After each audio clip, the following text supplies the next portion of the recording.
Hey there, I'm Sean Finnegan, and you are listening to Restitutio, a podcast that seeks to recover authentic Christianity and live it out today. Restoration theology is an approach that brings together good hermeneutics and good theology. We've talked a great deal about hermeneutics, which is how to interpret the Bible well, and now we're working our way through all the major branches of theology. In previous episodes, we've looked at biblical and systematic theologies, and now we're ready to see how analytic theology can help us evaluate our doctrines. Though analytic theology may seem intimidating at first, what with all the symbols and logical operators, it's actually quite a commonsensical way to approach doctrine. If we boil it down, analytic theology is merely the application of reason to your belief. Now, we all do this all the time. We look at some weird belief and say, well, that doesn't make sense. I'm not going to believe that. We come up against a different way of putting together Scripture, and we scrutinize the reasoning. We say, hey, that argument doesn't work because of this problem. Analytic theology provides the tools to formalize this process. And I'm excited to share with you a method to harness the power of this field without having to do years of schooling or spend hundreds of hours reading dry textbooks. Here now is episode 646, Restoration Theology Part 12, Analytic Theology and Logical Evaluation.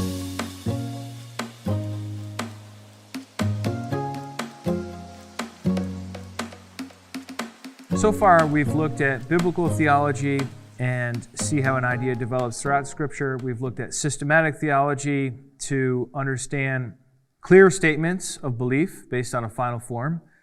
And now, today, we are looking at analytic theology, which is all about logical evaluation. So if you love logic, you're going to love this one. And if not, then, you probably still need to know it. Well, what is logic? Let's start with that question. What is logic? Here's a definition for you. Logic is careful reasoning that avoids fallacies and draws valid conclusions in pursuit of truth. Okay, what's a fallacy? A fallacy is an error in logic in which the conclusion does not follow from the premises. Putting it all together, what we get is two different kinds of logic. If I could just be kind of simplistic about it, you have informal logic, basically just everyday reasoning. Oh, I feel really bloated. What did I eat for lunch? Oh, I went to the buffet, I had a big lunch. Cause and effect, logical deduction, we understand that, right? That's basic informal logic. You may infer something, somebody might say to you, I was there, and then because you know they weren't there, they were with you, you say, no, you weren't there, you were with me. We were doing this at that time. And so we can recognize a contradiction, and that's a logical move as well. So there's informal logic, and then there's formal logic. Formal logic converts sentences into symbols for rigorous analysis, and they employ syllogisms to demonstrate valid conclusions. What's a syllogism? A syllogism is a deductive argument in which there are two premises and one conclusion. What's a deductive argument? A deductive argument is a form of inference in which the conclusion necessarily follows from the premises. If the premises are true, then the conclusion must be true. Let's look at an example. Premise 1, all pastors need wisdom to lead their congregations. Premise 2, Sean Finnegan is a pastor. Conclusion, therefore Sean Finnegan needs wisdom to lead his congregation. Do you see how this works? We have two premises and a conclusion. If premise 1 is true and premise 2 is true, then the conclusion must necessarily follow if it's a valid syllogism. If Sean Finnegan is not a pastor, then the conclusion is not true because the premise is false. Or if all pastors don't actually need wisdom, then the conclusion would be false again. So if we get a true, then the conclusion should be true as well. All right, so what people have decided to do is to learn how to represent these sentences with symbols. So I'm going to show you some symbols, and If you're a math person, you're probably going to love this. Everyone else, just strap in. It's not going to be so bad, all right? But let P of X equal X is a pastor, and let W of X equal X needs wisdom to lead his congregation. Then we use the notation, and it's kind of like an upside down A here. I don't know if you see that. For every X such that X has the property P, then X has a property W. That's the rigorous, using variables manner of describing it. So that's premise 1. Premise 2, Sean has the property of being a pastor. Conclusion, Sean Finnegan has the property of needing wisdom to lead his congregation. So this is the same exact truth that we laid out here in the simple syllogism. It's just we've converted it into symbols and used more formalized terminology. Let's look at another example. Another simple syllogism. Premise 1, all pastors need energy. Premise 2, coffee provides energy. Conclusion, therefore all pastors need coffee. Is this logically valid? No, it is not logically valid. Why is it not logically valid? Because the argument is assuming that coffee is the only way to get energy. There are plenty of other ways to get energy than coffee. You could get energy from soda. You could get energy from just good old-fashioned Whole Foods. You could get energy from having a good night's sleep. You could get energy, if you're Gen Z, from some terrible energy drink that is probably going to kill you if you drink too many. Like, there's lots of ways to get energy. So it doesn't follow that all pastors need coffee. Some pastors, and I don't even really want to talk to these people, they don't drink coffee. But after I've had my coffee, then I do want to talk to them. So that's a blessing. Anyhow, this is actually a fallacy called the undistributed middle. And the middle term is what connects the two premises, but does not appear in the conclusion. So in this case, the middle term is energy. We see energy and energy, but in the conclusion, there is no energy. Energy functions as the middle term here, and the energy is distributed in the first premise because all pastors need energy. That is actually true. Premise 2, coffee provides energy. In that case, there are other sources of energy other than coffee, so that's where our flaw is in the argument. The corrected conclusion would be coffee is one way to provide energy to all pastors. It's not the only way. All right, so you kind of get a sense of this. There are many types of fallacies. Here is a list. Ad hominem, appeal to authority, appeal to emotion, appeal to popularity, red herring, straw man, genetic fallacy, tu quoque, begging the question, complex question, false dilemma, suppressed evidence, false cause, equivocation, amphibole, composition, division, hasty generalization, slippery slope, weak analogy, appeal to ignorance, affirming the consequent, denying the antecedent, undistributed middle, we just covered that one, and illicit major, illicit minor. All right, so I could spend the next hour explaining each one of these to you, and you'd all fall asleep. There's probably like 1% of the people would be like, oh, tell me the next fallacy, so that you could succeed in a debate or something. But I'm not going to ask you to memorize these or even understand them all. For our purposes, I just want you to know fallacies exist. They are errors in logic. If you are putting together a logical argument where you have two premises and a conclusion, if there's a fallacy, it makes it invalid. Okay, so that's why they're important. This is a powerful tool for analysis. I'm going to show you how you can use it, even without memorizing all these fallacies. Okay, let's shift gears for a minute. Let's talk about analytic theology. Analytic theology began in 2009 with Oliver Crisp and Mike Ria's book, Analytic Theology. They edited it, and it contained essays subtitled New Essays in the Philosophy of Theology. So analytic theology has only been around since 2009. And here's the crazy thing. No matter who you ask what analytic theology is, they never tell you. All right? So even in that book itself, someone named William Abraham said, he defines analytic theology. He says, it's a systematic theology attuned to the deployment of the skills, resources, and virtues of analytic philosophy. Oh, thank you, William Abraham. That just cleared it right up. We could just go home now.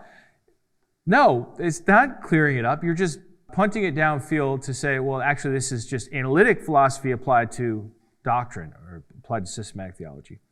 Same thing with Phil Weston in his book, Introducing Analytic Theology. He defines it as a branch of systematic theology which makes use of analytic philosophy, again, analytic philosophy, to offer an orderly thematic account of the Christian faith. So, in my opinion, these definitions are not helpful to 99+% of us that don't already know what we're talking about. So let's back up and let's talk about analytic philosophy so you know what's going on, okay? Let's do a little history of analytic philosophy, starting in the 1800s. 1879, Gottlob Frege produced the first formal system of logic for math. Now, before Frege, of course, Aristotle, hundreds of years before Christ, had developed syllogistic logic that I was showing you, like two premises and a conclusion. That's old. That's super old. That's Greek philosophy. Classic example, all men are mortal. Socrates is a man, therefore Socrates is mortal. Like that kind of reasoning already existed. But what Frege did is he started using symbols, and his focus was math, but he wanted to use symbols to formalize logic, so he could sort of use it in the same way that math uses other symbols, like algebra, for example. Then Bertrand Russell came along, and he took Frege's logic system and made it more accessible and applied logical analysis to natural language, not just math. And he also found a contradiction dealing with sets, and he solved it, which we're not going to get into. And so his big book came out in the year 1910, Principia Mathematica. Next, we had Ludwig Wittgenstein, and he focused on ordinary language, meaning, and clarity. What I want to draw your attention to is this word clarity. This is a big deal to analytic philosophers. Analytic philosophers do not want to write in such a way that there is ambiguity. Ambiguity means like it could mean this or it could mean that. Like the word bat. It could be something you swing to hit a ball, or it could be a flying creature, right? There's an ambiguity in the word bat. So an analytic philosopher would say, bat the mammal, to specify what kind of bat he's talking or she's talking about, right? So clarity, that's very important. Then we had the Vienna Circle in the 1920s and 30s, and they kind of put a turd in the punch bowl because they were the scholars like Carnap, Neurath, and Schlick who developed logical empiricism, and they developed this verification principle, which basically said that only things that are empirically verifiable, logically necessary, or logically provable are worth talking about. So therefore, we're just going to focus on science. We're not going to talk about how you should live or anything related to religion or theology. We're just going to talk about science. That, in my opinion, was not all that helpful of a development. But then Karl Popper came along, and Karl Popper said in the 20th century, he argued that the verification principle was too strict because even in math and science, there are lots of non-verifiable facts. So this was something that was so strict that it ruled out its own existence. And so Popper put forward the principle of falsifiability. Falsifiability is the idea that an idea is only worth talking about if it could be proven false. Not that it actually is false, but that it has to be able to be proven false. So a classic example is like, the dark side of the moon is made of cheese. Like, well, unless you have a spaceship that could go there, how are you ever going to disprove that, right? Or some distant planet that we don't have a way to get to is made of cheese, right? Like, you can't disprove it. So it's not worth even talking about for Popper. Then we finally get the neo-analytic philosophers of the 1980s, 90s, and 2000s, Parfit, Nehemiah, Lewis, and Williams. They shifted away from just focusing on science, and they applied analytic philosophy to ethics, aesthetics, and metaphysics, which in my opinion is where it gets exciting.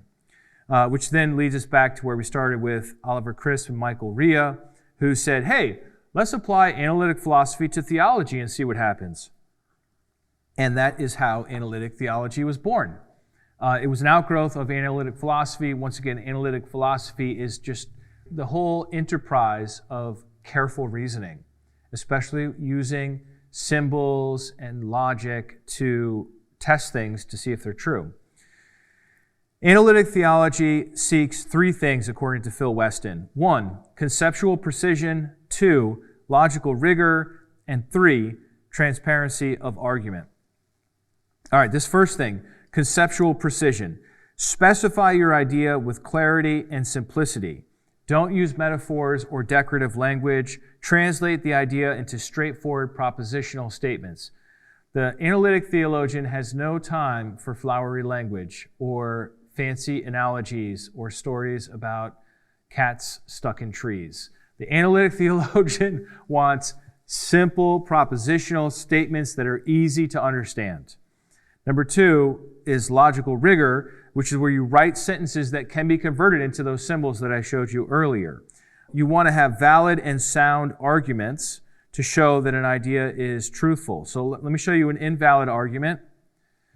I just made this up. All chickens are birds. Dogs are bigger than chickens. Therefore, it's better to have a dog than a chicken. It's a totally invalid argument. There's actually no connection at all between the first premise and the second premise. The fact that all chickens are birds has nothing to do with the dog being bigger than a chicken. There's just no real argument here at all. It's totally invalid. Just being bigger doesn't make you better. It depends on what you're doing. Like if I'm eating a chicken sandwich, the fact that a dog is bigger doesn't help in any way. I don't want a dog sandwich.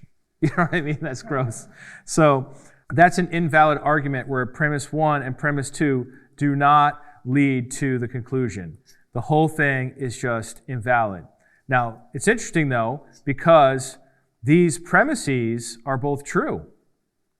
Chickens are birds, and dogs are bigger than chickens. But the conclusion is false because it's invalid. It's committing a fallacy. Well, then you can have an unsound argument. This is where you have a valid argument, but one or more of the premises are false. So, premise 1, all Christians read the Bible every day. Premise 2, Frank is a Christian. Therefore, Frank reads the Bible every day. So, in this case, premise 1 and premise 2 do, in fact, lead to the conclusion. It is a valid argument. The problem is, both the premises aren't true. Let's assume that Frank is a Christian. Let's assume that's true. But let's be honest. Do all Christians read the Bible every day? It'd be great if we all did, but no, it's obviously not true. So, because premise 1 is false, however well-intentioned, it's still false, the conclusion does not follow because the premise is false, so it's unsound. All right, on to number 3 of analytic philosophy, which is the transparency of the argument.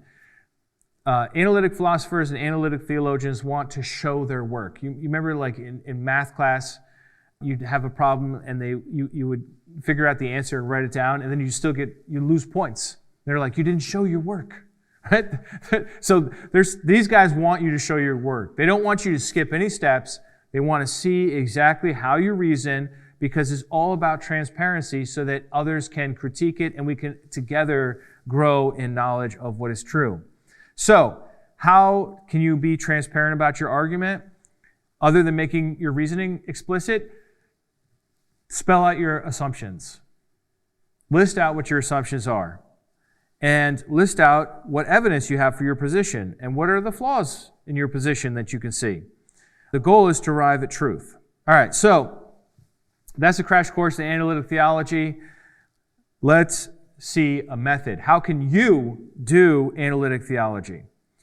I have, as always, a method. In this case, I have a 10-step method. I know what you're thinking. Sean, you're such an overachiever. It was only 4 for systematic theology, but I don't know. I was feeling frisky, I guess, and I wanted to do 10. So, state the doctrine simply is number 1. Number 2, identify your assumptions. Number 3, define terms and complex concepts. Number 4, restate the doctrine more clearly. So actually 1 and 4 are basically the same thing. It's just after you've done a little bit of identifying and defining, you're able to restate it a little more clearly. Number 5, list your reasons why this belief is true. This is what I'm always looking for when I hear an argument. When I hear somebody putting out some sort of belief, it doesn't even have to be Christianity related, just like anything. I'm always asking in the background, like, okay, what are your reasons? What's your evidence? Why do you think that's true? And if they just like wave their arms around and shout really loud and you know, their veins are popping out of their neck and to me, that's not a reason. That's just passion, okay?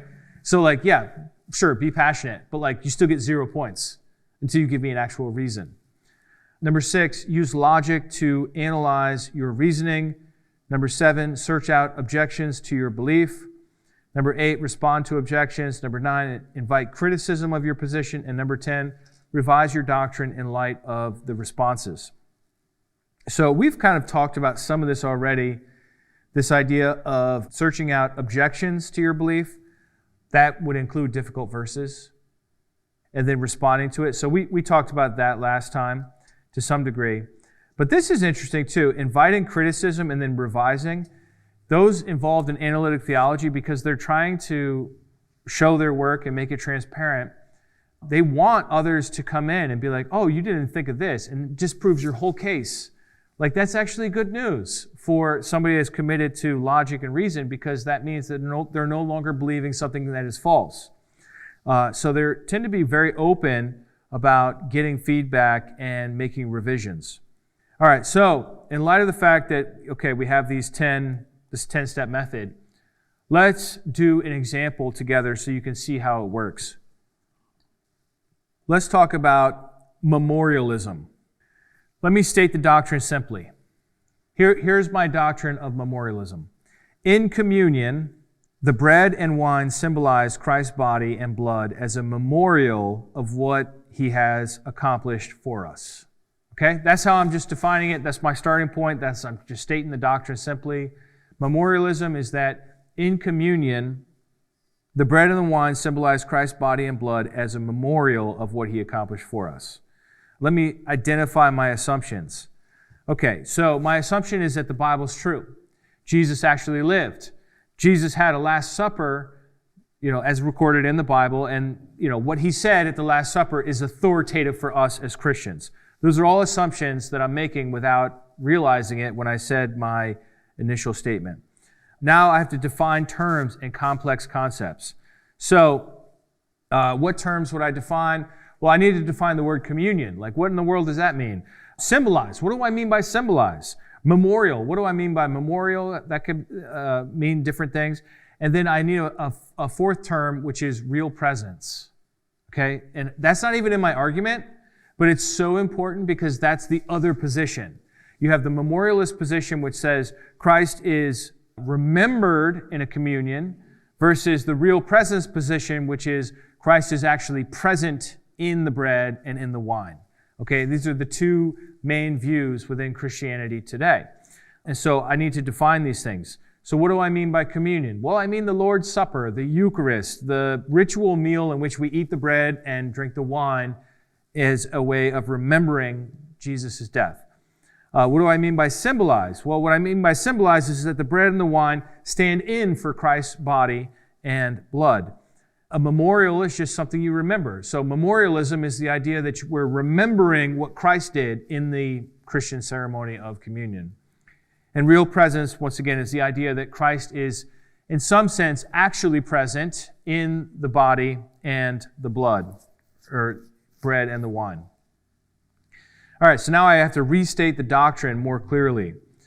Here's how I would do it. I would say, when taking communion, participants eat bread and drink wine, which represent Christ's body and blood, respectively, but not actually Christ's body and blood, as a way of remembering what He has done for us. So I just kind of restated my initial belief, but I stated it in a more careful way, just spelling things out, using less terminology, less jargon. And then we finally get to, okay, what are your reasons, man? List out your reasons why. All right, so I'm going to give you some reasons. Are you ready? Reason number 1 is biblical. At the Last Supper, Christ was there with His disciples. And He had bread, and He broke it. And He said, He's holding the bread, He said, "This is my body." So to me, that's a clear indication of symbology. If I say to you, this is my life. While I'm holding up my phone, you know what I'm doing, right? This is not actually my life. Like, if my phone died, I would still be alive. Thank God, right? Some people, their phone is their life. That's not good. But if Jesus is holding the bread and he says, this is my body, we know what he means. He's saying this stands in for my body. This symbolizes my body. And he breaks it. He says, my body is going to be broken. We get what's going on. So that's my first point. I want to add to it a second point about personal experience. Have you ever taken communion? Have you ever had the bread and had the wine? To you, does it taste like a human body or human blood? No. Personal experience tells us that it's not actually a human body, which would be really gross, right? Or human blood. So we have personal experience. We can add to that a scientific reason. A scientific reason would be like, well, you could do like a test on the molecules to see, are they actually bread molecules or have they been changed, right? So you can give a scientific reason. There's no scientific test that can detect Christ's body. So if the Bible doesn't commit us to this view, and the phenomenon cannot be detected by me, the person eating or drinking, or scientifically, then we have no way to know that it's actually happening. And in the absence of reasons to believe is true, we should not believe is true. Therefore, we should not believe in the real presence, but instead believe that the bread and the wine symbolize the body and the blood of Christ as a way to remember what he's done. So that's my whole list of reasons, okay? Now what you do is you use logic to analyze your reasoning, and this is how you find your hidden assumptions and logical fallacies, and you have the invalid and unsound conclusions and all this. That's what we want to expose. Now I realize that you probably don't have training in formal logic. Believe it or not, once upon a time, I studied to be an engineer. And one of the weirdest classes I took was actually a formal logic class. It was just terrible. And we just had all these symbols in this software, and we were just moving them around until we got the answer that the teacher wanted us to get. And I have totally forgotten how to do all that. So I'm with you guys. Like, even though I actually have taken a formal logic class, it does me no good because it was a long time ago. So what do we do? How can we do this? Well, you can sign up at your local college and take a class in logic, or you can buy a textbook, or, AI. AI? Who better to do logic than a computer? They're literally the most logical things ever created, right? So it's just like in the wiring, so to speak. So we could just punch into AI our argument and have AI translate it into logical symbols and then tell us what are the problems with it. What a time to live in, huh? So that's what I did. I took the exact reasoning that I read to you in just a moment ago, and I punched it into AI, and I said, I want you to turn this into symbols for me and make a logical case. And I want to show you what AI spit out. It's really cool. All right, so AI said, first of all, we need some symbols. So they came out with these symbols, BESKRM. B stands for biblical evidence. E stands for personal experience. S is scientific evidence. K is knowledge of literal presence or real presence. R is real presence is true. And M is memorialism. That is the idea that the bread and the wine are symbolic. So these are the different symbols that we're going to use. And then AI generated this beautiful logical case. I know this maybe for some of you, especially the non-math people, seems weird, but just trust me. This is going to make perfect sense. B, then not R. If B, then not R. Okay, so if there's biblical evidence that points to symbolism, then real presence is not established. If E, then not R. If the experience, personal experience, does not indicate literal presence, real presence is not established. If S, then not R. If science cannot detect literal presence, real presence is not established. And then this is the last three parts of the logical structure. We have B and E and S all together. If that's true, then not K. So if all three reasons hold, there's no biblical evidence for the real presence, we don't have any personal experience of real presence, and there's no scientific evidence for real. If that's all true, then we do not have knowledge of real presence, And then the next line, if not K, then not R. So if we don't have knowledge of real presence, then real presence is false. And then if not R, then M. So if real presence is false, then bread and wine are symbolic. This way of looking at it helps us see the flaws, helps us see the reasoning, helps us see where there are going to be problems in our belief. It helps us see precisely what is going on, which leads us to step 7. Search out objections to your belief. Let's look at the objections. I'm calling the objections defeaters because if they defeat your argument, then that's why they're called a defeater. It's not my terminology, but it's typical. So, B, if we can show that there are defeaters for the biblical reasoning, in other words, we can find a Bible verse that says Jesus is actually present, then that would defeat B. If B is defeated, our whole case falls. E, if we can find a way to defeat the personal experience, then our case fails. S, if we can defeat S, our case fails. Like if there is actually some scientific test that can detect Christ in the bread, then yeah, that would defeat us. So let me just speak about this a little bit. Okay, so if you wanted to make a case biblically to defeat the idea that Jesus is not actually, or that Jesus is not present, and you wanted to show that he is present, then you could go to 1 Corinthians 10:16, which Paul says, the cup, is it not a sharing in the blood of Christ? You say, okay, well, there's a verse in 1 Corinthians 10 that seems to say the opposite, therefore you need to deal with that verse, or else it defeats the B in this equation here. Or E, personal experience. How can you defeat personal experience? Somebody could just say to you, look, man, you just don't even have faith. If you had faith, then you would experience it. I experience it. I know it's true. I taste the body. I taste the blood. You know, there's 1 billion people on the planet that believe that the body and the blood are literally present in communion. You'd have to deal with that objection. What about science? Somebody could just say to you, look, I know there's no scientific test to prove that it's true, but it's spiritually true, not physically true. It's not in the molecules, it's in the Holy Spirit. So what we're doing is we're just kind of like looking at like how somebody would defeat our case, and then we offer explanations to those defeaters. We diffuse the defeaters, if that makes sense. And then we have church fathers. Somebody could come along and say, well, Ignatius of Antioch and Cyril of Jerusalem and Augustine all seem to believe in the real presence. These early Christians believed in it, therefore it must be a legitimate belief. Okay, so how would you defeat that defeater? You would look at other church fathers who took a memorialist perspective, or you would argue against them actually having a real presence perspective.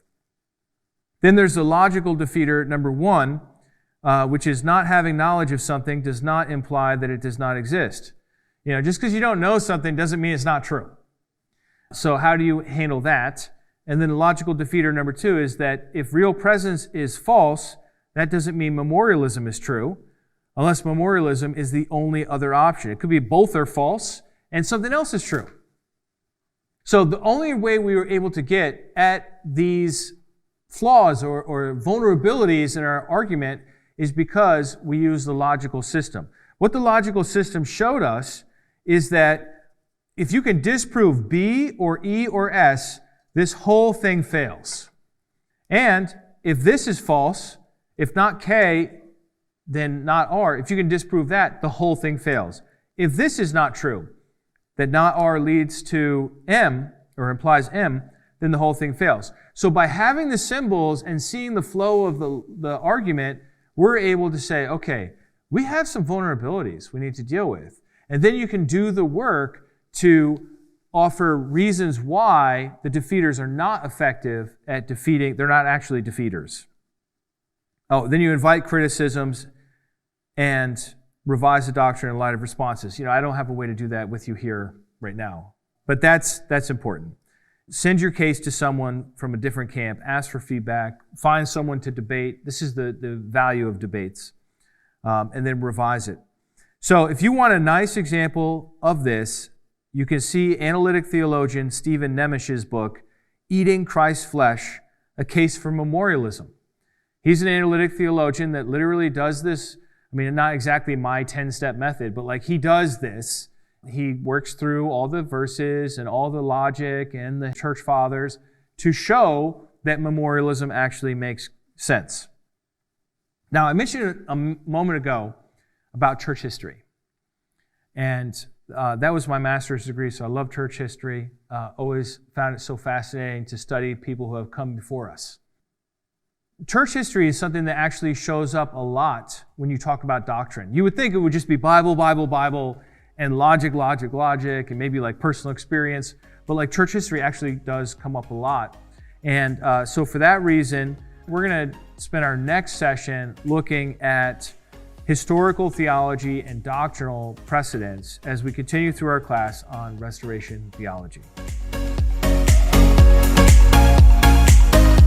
Well, that brings this presentation to a close. What did you think? Come on over to restitutio.org and find episode 646, Analytic Theology and Logical Evaluation, and leave your comments there. On last week's episode about systematic theology and biblical coherence, the Royal Chapel wrote in saying, "Thanks, Sean, for this amazing presentation. I have learnt a lot about systematic theology. I like how the first book you cited made it very clear. What is the Bible saying about a topic?" Yes, indeed, systematic theology is super helpful, and I was trying to give a balanced or maybe a little bit nuanced approach to it, at least a little bit nuanced, in that systematic theology has great benefits, but it also has some significant downsides as well. The benefits being organized thinking with categories that we can keep clear in our minds so we can focus on one thing at a time and really put something together. The downside is the Bible's not always so systematic, though there are a couple of exceptions to that, such as like the theological portions of Paul's epistles, right? But generally, we have a lot of narrative, we have a lot of poetry, and these are very non-systematic genres. So it does take a bit of work to extract from the raw data of Scripture, what is the Bible saying about God, or what is the Bible saying about sin or about salvation and so forth. So it does take a good deal of work. It's not a perfect science, but it is definitely a tool in the toolbox, just like a Phillips head screwdriver does a great job with certain screws, but it doesn't do a great job with nails. It doesn't do a great job, or really any job, with flathead screws. Like any tool, it has its domain where it makes sense. Same thing with biblical theology, same thing with analytic theology. But what really amazes me is that we don't find people drawing on all of them. And it's sort of like people camp out and they're like, well, I'm a biblical theologian, and so that's just what I'm going to focus on. Or I'm a narrative theologian. Oh, aren't you just so sophisticated? Or I'm a systematic theologian or an analytic theologian, whatever.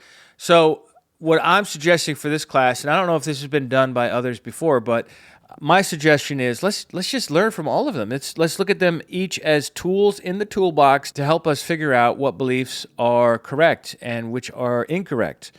So that's what we're going to keep doing. Next time we'll look at historical theology and then comparative theology, and then I'm going to present to you a full method of 20 questions, a diagnostic, to see how well a doctrine is presented. And if you have dotted all your I's and crossed all your T's and been comprehensive in evaluating a particular belief. So stay tuned for all of that. Thanks, everybody. I am back from New Zealand and Australia now. I had a great time visiting Pastor Zach Mayo and his wife Kayla and their family and the church there, Living Hope Christian Church of Cambridge, New Zealand. They're in their first year of getting started. Go online and check them out at livinghope.co.nz, or as we say in the United States, NZ. And that's their website. They've got a YouTube channel and all the kind of stuff that churches have so that you can follow their work there. Then I spent 2 weekends in Australia, the first weekend in Melbourne, or as they would call it, Melbourne, and the second one in Sydney. And so for the first weekend, I presented, actually both weekends, I presented on the theology of the Holy Spirit, or what we call pneumatology. And I really focused on translating the Holy Spirit. How do translators deal with the Holy Spirit, basically, in the Bible? And then the second one was very much focused on the upper room discourse, John 14, 15, and 16, and the advocate or paraclete, and looking at, well, what in the world is the advocate? Is it a person? Is it not a person? Is it personal? Is it impersonal? And so stay tuned for that. I will be releasing those episodes probably after this class draws to an end. We're in episode 12 of the class right now. There are 16 episodes, so stay tuned for that in the future. And thanks so much for all of you in Australia in particular who came up to me and said, hey, I listened to your podcast and I appreciate your work. It's so encouraging to meet so many of you and to know that this podcast really is being listened to in Australia, which is awesome, considering we're on the opposite side of the world. It took me about 29 hours of travel, 3 flights both ways. So that's 6 flights now that I think about it. And boy, it's just incredible how large the world is, that even traveling at nearly 600 miles an hour, it takes just forever to get to get to the other side. But it was my pleasure to be there, and it was wonderful to meet all the brothers and sisters there. Hopefully some home fellowships are getting started over there. I'd love to see that, especially in the areas of Sydney, Newcastle, Brisbane, and certainly Melbourne as well. And then also it was a super big pleasure to meet some of the Christadelphians. All right, that's going to be it for this week, everybody. If you would like to support us, you can do that at restitutio.org. Thanks to all of you who are supporting us. I'll catch you next week. And remember, the truth has nothing to fear.